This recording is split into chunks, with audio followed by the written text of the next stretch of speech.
Okay, Maurice. Okay, no, it doesn't.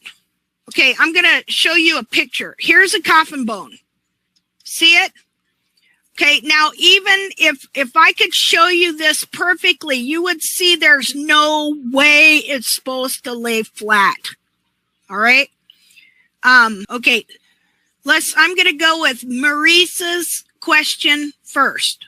Does the coffin bone lie completely flat? Now, see, I did just explain that, but this is why when you are teaching something, you have to say something many different ways and show it in different ways. So I'm going to explain this to you again. Now, yes, there is literature from way a long time ago even that says the coffin bone should be ground parallel or lay flat, level with the ground, okay? That is kind of what I just explained, that no, it shouldn't, because in the foot, okay, here's the foot, all right? Now the foot does set flat. See, do you see an arch in the bottom of that foot? Do you see an arch right here? No. Okay, so the foot sets flat, all right? But part of the foot is a coffin bone, all right? The coffin bone does not set flat in the foot, okay? And why is that? Because okay, I'm going to show you a picture. Because the sole corium here is thicker, wider, thicker at the back in the heel, which that makes sense, doesn't it? That you know what this is like? This is like a Dr. Shell's gel pad, only firmer. Okay? It's soft.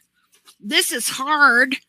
Okay? So this coffin bone sets up here, but the sole corium here is thicker, wider, thicker at the back of the heel than it is at the toe.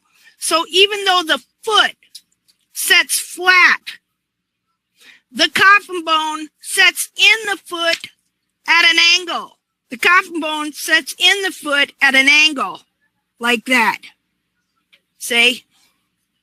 So no, the coffin bone doesn't sit flat. And so if you force this foot to have a coffin bone that sets flat, you crush the heels. Okay.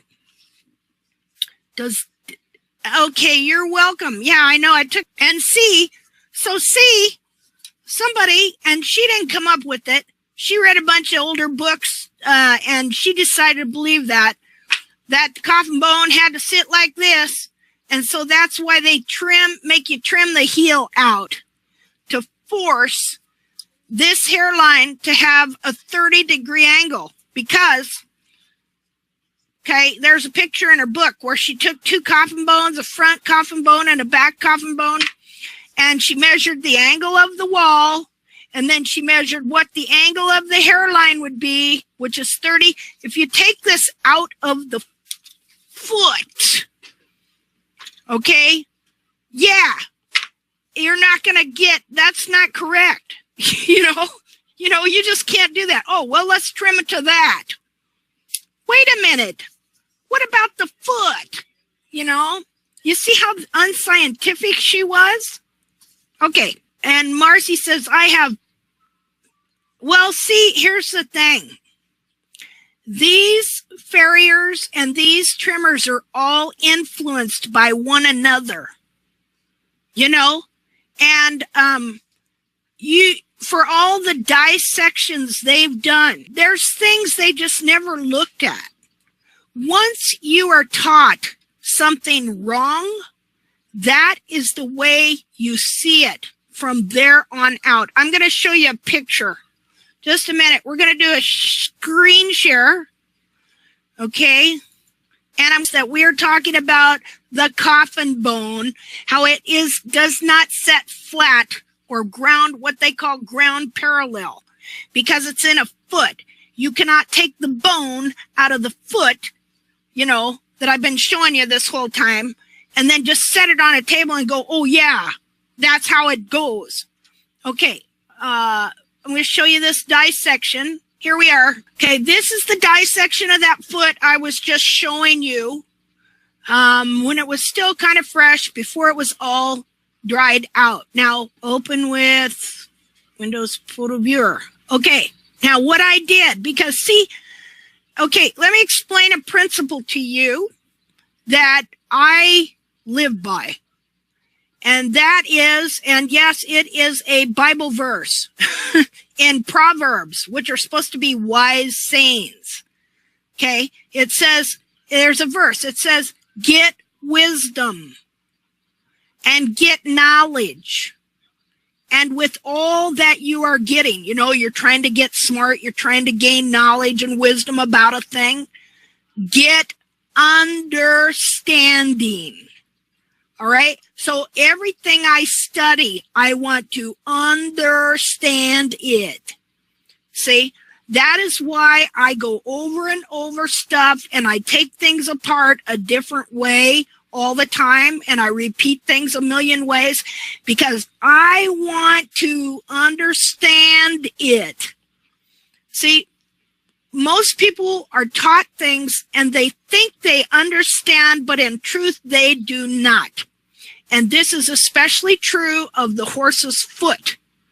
Okay? So you get wisdom, get learning, get teaching, but while you're getting it, get understanding. So this is why I dissect these feet a certain way. This is why I also take plaster casts of these feet, because then I can look at them when they were in their fresh state later. And 2 years later, I'll be looking at that plaster casting of that foot, and I'll see something I did not see before. So here's what I found out. I cut away, here's the lamina. Under here is the sole corium. This is the coffin bone and how it sets in the foot. Now look, the sole corium, look how thick it is. This is your heel. Look how thick the sole corium is in the heel here.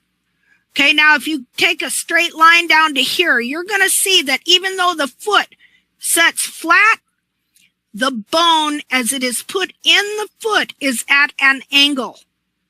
See that? Yeah. Took me a GED to figure that out. Very important degree here in America. Can't get a job without it. See, so I took pictures of this. Now I painted that white so you could see it. Okay, there you can see how thick the sole corium was on that bone. That's actually not blood, it's paint. I made it look all, you know, to take pictures. Okay, there again, you can see how thick the sole corium is, how the bone is set at an angle in the foot. The foot sets flat. The coffin bone in the foot sets at an angle. Okay, there, you can see it. See how that's like that? If you were to go like that, you see it is a wedge shape, thicker back here. Again, the bone sets in the foot at an angle, but the foot sets flat. Or the foot itself sets, I think, ground parallel. But the coffin bone sets at a positive palmar angle within the foot. Now, okay, there's a good picture of it. There's your sole corium. See how it's at an angle? Here's your sole corium, and to there.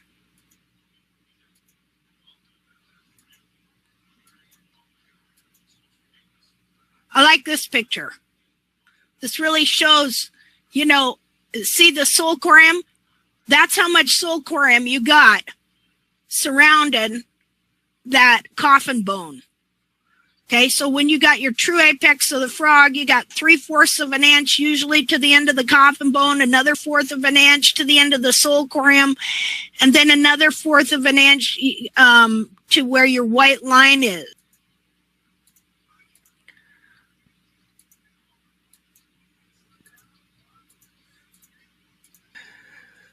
Okay. Does everybody okay, got it. Asks my question from before. The coffin bone wings, how high they sit in the capsule. Are they higher than the hairline? No, I see what you're asking. No, they're not. Here, I'm going to show you this because this is one of the few coffin bones that actually has wings on it, literally. Okay. Now you notice that this one doesn't have any. Okay. Well, it's a back foot, so I don't know if the back feet have them like the front feet, but this is one of the few feet I've actually found true coffin bone wings on. Okay. On most feet, they are worn away. Okay. Look here. Okay. Now they call it the wings of the coffin bone, and most of the time they're thinking of the end of this right here. Okay, the end. But there's a reason why they're called the wings of the coffin bone. Because they're supposed to have these wings. Literally, I'm not kidding you, they got wings, but because for whatever reason, hoof wall jamming and wear and tear, they wear off. See how this one had begun to wear off? Okay, and this part of the hoof wall is also jammed up more than on this side. See that? Okay, now the cartilage is all hooked to that and everything. Now I want you to really look at that and see how it looks just like a wing. Do you see like an angel's wing? Look at that. See how, like, there's the little feather marks and everything, you know, it looks just like a wing. How cool is that? See, the horse really does have wings. They're not on his back. They're in his feet. Okay. Now the other, the wings. Well, yeah, Pegasus. You know, to give more stability to the cartilage. I'm sure the way the cartilage would hook into that and around that and connect to that, you know, that would really offer stability here for the foot. Oh, yes. Yes, absolutely. Okay, now, the coffin bone sits in the sole. Okay, Debbie, I'm going to address the water line. Okay, the water line, your hoof wall. Okay, we're getting an overall view of anatomy. Your hoof wall has layers. Okay, strata has layers. All right, you got your stratum externum. You know, you didn't know I knew Latin. Yeah, you got your stratum externum, external layer. All right. Then you got your stratum medium and your stratum internum. And, okay, so see the layers? Okay, so the most pigmented with the most torn tubules and the hardest is the pigmented layer right here. See? Now, her, she had white hooves mixed with some black lines, but, they're still pigmented, see? But when you get into the white, that is where the water line is. And it is the softest because you also got the stratum lamellum, which is the white part of the wall here that connects in with all these little lamina here. See?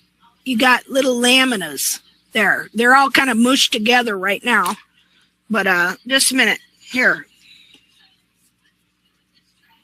Okay, they fit in between In between these, right here, they all, okay. So your water line is the white part of your hoof wall, which is right here. This hoof doesn't have a lot of it. See the white part? And that's right next to the white line, which is never white. Okay, see, these farriers and stuff just threw that one in there to really confuse us. Okay, because a lot of times people mistake the water line, which is the white part there, for the white line. You know, they got 3 different names for this thing. They got 3 to 4 to 5 different names for everything on that foot. Okay? Like this. This is called the coffin bone. It's called the pedal bone. It's called the distal phalanx. And it's called P3. Okay? And so, yeah, P3. So the white, you know what? Let's check up on this, because it's been a while since I studied this, and I have been calling the white part the waterline and the stratum interna or internal, or however you want to say it. Okay, that white part, I think that is the waterline. Somebody go check it out on the web and let's make sure. Okay? A rose by any other name should smell as sweet. This does not smell very sweet right now. What is the purpose of the water line? So I don't know the purpose of the water line. I don't know why it's layered like that, softer towards the inside. I'm sure we'll figure that out. I do know that I want to leave that the color difference helps me in how I bevel it, so that I leave some hoof wall next to the sole. Right in here, it turns into lamina. Right in there. See, it's still real white. Right in here where it's connected to the lamina, white line is the edge of the lamina as far as I understand it. Well, the white line is where the sole lamina and the lamina of the inner foot go like that. But maybe they call it the white line because if you were to remove that, that inner layer is white. I'm reading your comments here. No, the water line is softer. The further you go into the hoof, the softer the wall gets. So it's very hard. This layer's very, very hard. Then it gets softer as you get in. It can stretch. Look there. See the lines? Now the sole is only meant to grow to a certain thickness. The frog that touches the ground, you want to be healthy. It doesn't do any good to cut your heels so low that you're forcing the horse. If you don't have a good frog, you're forcing the horse to just bang the frog corium. Boom, boom, boom, pound, pound, pound, pound. See right under there? The reason that's like that, that's digital cushion right under there. I just got a letter from somebody who said that they had a farrier or somebody slice that open and the digital cushion extruded out. See, white line disease. Yeah, so what you want to do is you want to build a healthy foot and correct walls, and then you let the frog grow and it will touch the ground. It will make ground contact. Marcy, does that kind of answer your question? I don't want to go on because that's a very important question, because they teach that you have to trim the heels way down so that you get ground contact for the frog. Okay, I'm going to have to wait on answering some of those questions. Marcy, Okay, I want to stop with that question.